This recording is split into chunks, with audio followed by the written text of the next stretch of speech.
Welcome po sa Cooking Alasen. Ang lulutuin naman po natin ngayon ay lugaw or goto kung tawagin sa ibang lugar. Pero diniho sa amin sa Batangas, pag sinabi hong goto ay purong lamang loob ng baka.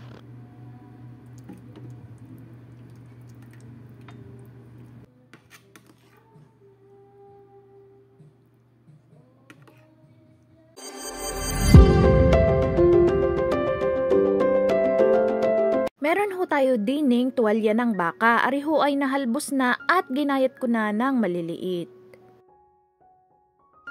Ari ho ay parte rin ng lamang loob ng baka pero meron ho siyang kaunting laman. Unahin ho nating igisa ang luya. Sunod naman ho ay ang ating bawang at ang ating sibuyas.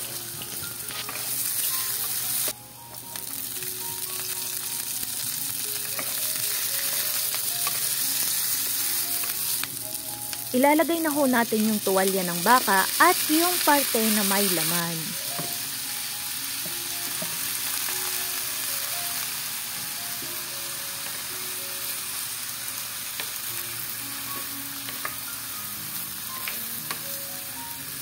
Mag-aadlaang ho tayo ng tubig at atin laang ho aring tatakpan hanggang sa lumambot na yung ating tuwalya ng baka.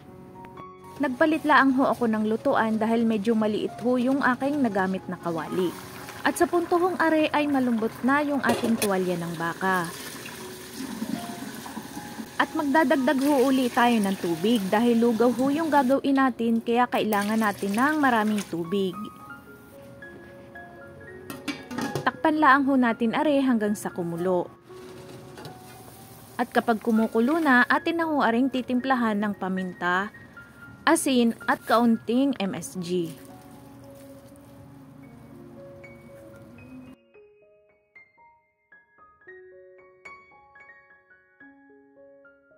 Maglalagay din ho ako ng turmeric powder. Kung wala naman ho kayo na rin, ay pwede ho kayong gumamit ng aswete.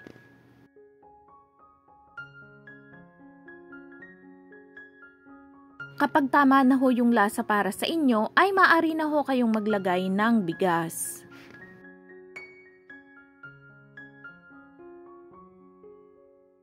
Atin laang ho aring tatakpan at lulutuin laang natin are sa mahinang apoy hanggang sa maluto na yung ating lugaw.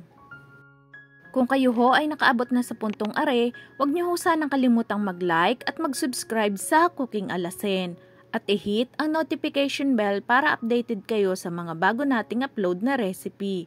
Mura na, masarap pa!